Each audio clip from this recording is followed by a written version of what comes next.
I never planned to keep my success a secret, but when you grow up with parents like mine, you learn that sometimes silence is your greatest weapon.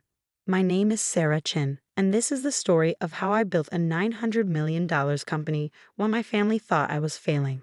The garden table at my parents' weekly family dinner felt smaller than usual that Friday evening. Maybe it was the weight of the news I knew was about to break, or maybe it was just the suffocating disappointment that seemed to radiate from my mother's perfectly pressed silk blouse. "Sarah, darling," Mom began, delicately cutting into her salmon. "I ran into Janet Wong at the club yesterday. Her daughter Jessica just made junior partner at Goldman Sachs." She paused, letting the achievement hang in the air like a guillotine blade. "Wasn't she in your class at Harvard?" I took a slow sip of water, already knowing where this was heading. "Yes, Mom, we had several classes together." "Such a smart girl," Dad chimed in, not looking up from his phone. "Following the proper path. Unlike some people who throw away perfectly good careers to play entrepreneur in their garage." 3 years ago, their words would have cut deep, but tonight, they barely touched me. I checked my watch, 7:45 p.m. 15 minutes until the Wall Street Journal article went live. "Speaking of my garage startup," I said, pulling out one of my business cards and sliding it across the table. "I brought you a new card. We rebranded last month." Dad picked it up between his thumb and forefinger like it might be contaminated. "Chin Innovations," he read with a smirk. "Very original, Sarah. What happened to that cute little name you had before? Something about butterflies?" "Chrysalis Tech," I corrected him. "We outgrew it." Mom put down her fork, concern etched across her perfectly maintained features. "Sweetheart, I think it's time we had a serious discussion about your future. You're 32 now. All your cousins are established in their careers, starting families." "I have a career, Mom. Playing with computers in your garage is not a career." Dad's voice rose as he slapped my business card down. "We didn't spend a fortune on your education so you could waste your life on this hobby." I felt a familiar tightness in my chest, the same one I felt 3 years ago when I quit my prestigious consulting job to start my company. Back then, their disapproval had nearly crushed me. Now it just served as fuel. "Do you even make any money?" Mom pressed. "When was the last time you took a real vacation or bought new clothes? That blouse you're wearing, I swear I saw it at last year's Christmas dinner." I touched the simple blue silk blouse, one of my favorites, actually, and smiled. "I do all right, Mom." "All right," Dad scoffed. "Your brother James just closed a $50 million deal at his firm. That's doing all right. You're playing pretend CEO with a bunch of computer nerds." 7:55 p.m. 5 minutes to go. The thing about my parents is that they've always measured success in very specific ways. Prestigious job titles, designer labels, luxury cars, and country club memberships. When I graduated from Harvard Business School, they had my life planned out perfectly. Join a top consulting firm, check. Climb the corporate ladder, started. Marry a suitable man from our social circle, pending, and live the life they'd worked so hard to provide. Instead, I discovered something they couldn't understand, a vision. It happened during a routine consulting project. I was helping a major bank upgrade their cybersecurity systems when I noticed a fundamental flaw in how financial institutions handled digital transactions. There was a gap, small but significant, that no one else seemed to see, a way to make digital banking not just secure, but virtually unhackable. The idea consumed me. I spent months researching, developing, testing. When I finally understood what I had, I tried to explain it to my firm's partners. They patted me on the head, metaphorically, and told me to focus on my assigned projects. So I quit. The day I told my parents I was leaving my six-figure consulting job to start a cybersecurity company, you'd have thought I'd announced I was joining a cult. Mom cried. Dad yelled. My brother James, the golden child, tried to have me committed for a mental health evaluation. "At least tell me you're still meeting with that nice Richard Wong," Mom said now, bringing me back to the present. "His investment firm is doing very well, and he comes from such a good family." I checked my phone. 7:59 p.m. Actually, Mom, Richard's firm tried to invest in my company last year. Really? Dad's head snapped up. What happened? I turned them down. Their valuation was too low. Mom threw up her hands. Of course you did. Heaven forbid you take advice from successful people who know what they're doing. 8 o'clock p.m. Right on cue, 3 phones chimed simultaneously, mine, Dad's, and James's, who had been uncharacteristically quiet all evening. Breaking news alerts from the Wall Street Journal. What the Dad's voice trailed off as he read the headline. His face, normally tanned from weekend golf sessions, went pale. Mom looked between us. Robert, what is it? James let out a low whistle as he read his phone. Holy shit, Sarah. With trembling fingers, Dad read the headline aloud. Tech startup Chen Innovations reveals revolutionary banking security protocol. Major banks bid war drives valuation to $900 million. The silence that followed was the sweetest sound I'd ever heard. You see, while my parents thought I was failing, playing entrepreneur in my garage, I've been building something revolutionary. Those computer nerds they dismissed, world-class engineers and cryptographers who believed in my vision. That garage, a secure development facility with more computing power than most universities. And today, after 3 years of work, dozens of patents, and successful pilot programs with 3 major banks, we were finally going public with what we built. 900 million? Mom stammered, reaching for Dad's phone. There must be some mistake. No mistake, I said quietly, taking another sip of water. The valuation is actually low. We turned down a $1 billion offer from Goldman last week. They wanted too much control. Dad's hand shook as he poured himself more wine, spilling some on the pristine tablecloth. Mom didn't even notice, too busy scrolling through the article, her eyes growing wider with each paragraph. The article doesn't even tell the whole story. I continued, warming to my subject. Would you like to know how many banks are currently bidding for our technology? Or how many government agencies have requested meetings? Or maybe you'd be interested in knowing that Richard Wong's firm is now offering 20 times what they offered last year. James let out another whistle. Sis, why didn't you tell me? I could have helped with the legal side. The same way you helped by suggesting I needed psychiatric help when I started the company. He had the grace to look ashamed. Mom finally found her voice. But your clothes, your car, you live in that tiny apartment. I smiled, thinking about the real estate agent who was quietly finding me a new home. Did it ever occur to you that I might have different priorities than designer labels and luxury cars? That success isn't always visible on the surface. All this time, Dad muttered, still staring at his phone. All those dinners where you mocked my choices, belittled my dreams, treated me like a failure. I kept my voice calm, but I could feel years of frustration bubbling up. Yes, Dad, all this time.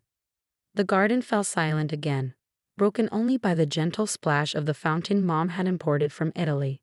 In that moment, I saw my parents clearly, perhaps for the first time. They weren't the all-knowing arbiters of success I'd once thought them to be. They were just people trapped in their own narrow view of what achievement should look like. My phone buzzed again. Another news alert, another article about Chen Innovations. Soon the calls would start. Investors, journalists, potential clients. Our quiet phase was over, and everything was about to change. I stood up, smoothing down my old silk blouse. I should go. It's going to be a busy few days.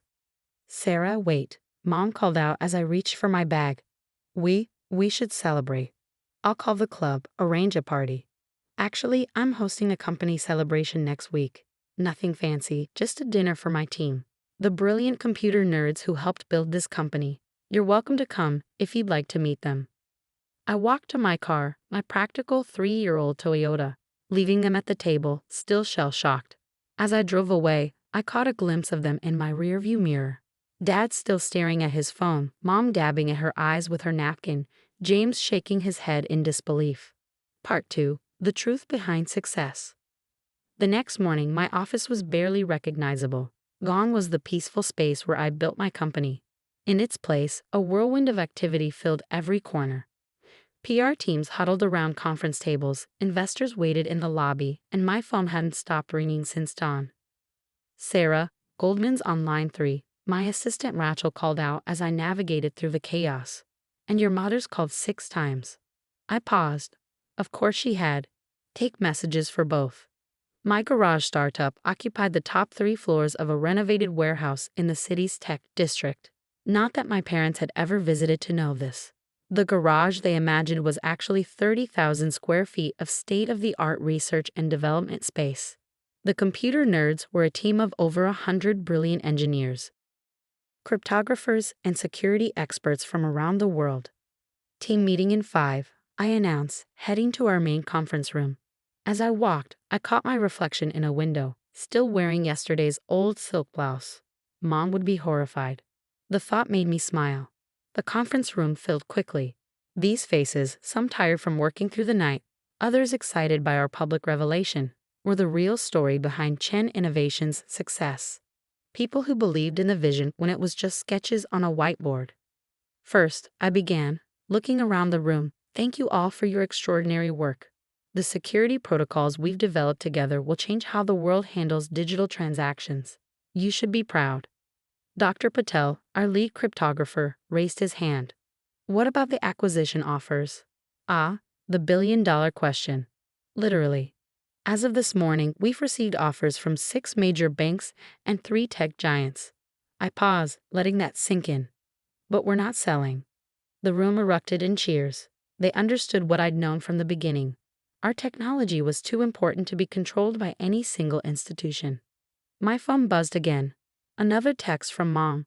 Darling, the club is free next Saturday for your celebration. I've already spoken to the event planner. I put the phone away. She still didn't get it.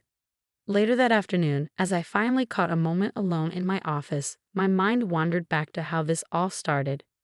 Not the moment I discovered the security flaw. That was just the spark. The real beginning was a conversation I had with my grandmother before she passed away. I was still at my consulting job, miserable but too afraid to leave. Grandma Chen, unlike her son, my father, had built something from nothing. She'd arrived in America with $10 and a dream, eventually building a successful import-export business. Sarah, she'd said, holding my hand in her hospital room. There are 2 kinds of people in this world. Those who build their dreams and those who live in the dreams others built for them. Your father, he chose the second path. But you, my girl, you have the builder's spark in your eyes. She passed away 2 weeks later. I quit my job the next day. The early days were brutal. I emptied my savings, sold my designer wardrobe, much to Mom's horror, and moved into a tiny apartment to fund initial development. My first team members worked for equity because I couldn't afford salaries. We really did start in a garage, my landlord's, actually, which we rented for extra workspace. Dad's words from those days still echoed. You're throwing your life away on a fantasy. But we weren't. Every sleepless night, every failed test, every ramen dinner brought us closer to something revolutionary. Our security protocol didn't just patch the vulnerability I'd discovered, it completely reimagined how digital systems could protect themselves. A knock at my office door broke through my memories. James stood there, looking uncomfortable in his $1,000 suit. The receptionist almost didn't let me up, he said, attempting a joke. Quite a change from your garage. I gestured for him to sit. What brings you here, James? Mom's crying, Dad's drinking, and I? He trailed off, looking around my office. I owe you an apology. That mental health evaluation thing. I was wrong. Yes, you were. He fidgeted with his tie. Look, my firm would love to handle your legal work. With all these offers coming in. Stop. I held up my hand. That's not an apology. That's an attempt to profit from my success. His face reddened. Sarah, be reasonable. We're family. Funny, that didn't matter when you all thought I was failing. Another knock saved him from responding. Rachel poked her head in. Sorry to interrupt, but the team needs you. We're seeing some unusual patterns in the test deployment. I stood up. I have to go. Real work to do. Sarah, James called as I reached the door. How did you know? How did you know it would work when everyone said you were crazy? I thought about Grandma Chen, about those early days in the actual garage, about the moment our first prototype succeeded. I didn't know, I answered honestly. I just knew I had to try. That's the difference between builders and dreamers, to James. Builders don't need certainty. They just need courage. Leaving him in my office, I headed to the R&D floor where my team was gathered around a bank of monitors. This was my real family, the ones who believed, who built, who sacrificed. Dr. Patel waved me over. Look at this pattern in the neural network. It's evolving faster than our projections. As I lost myself in the technical discussion, my phone buzzed one last time. A text from Mom. Darling, please. Let us make this right. We're having a small dinner party tomorrow. Just a few close friends who'd love to hear about your success. I turned off the phone. They still didn't understand. This wasn't about them anymore. It never really was. That evening, as the office finally quieted, I stood at the window looking out over the city. 3 years ago, I'd walked away from everything my parents valued. Prestige, security, status. In their eyes, I'd chosen certain failure. But standing there, watching the sunset reflect off neighboring buildings, I realized something important. Success isn't just about proving others wrong. It's about proving yourself right. My practical Toyota still sat in the parking lot, now surrounded by news vans. The old silk blouse hung comfortably on my shoulders. Tomorrow, I face more investors, more journalists, more family drama. But tonight in this moment, I was exactly where I needed to be. My phone lay silent on my desk, but I knew what was happening across town. Mom would be calling her friends, trying to spin this revelation into something that fit her worldview. Dad would be researching my company, finally reading the patents he dismissed as fantasy. James would be calculating how to benefit from his connection to me. Let them. Their actions said more about them than they ever did about me. Dr. Patel appeared at my door. Sarah, the team's ordering dinner. That little Vietnamese place you love. Want to join? I smiled, thinking about the celebration Mom was probably still planning at the country club. Absolutely. As we walked to the elevator surrounded by empty energy drink cans and whiteboards covered in complex algorithms, I felt a deep sense of peace.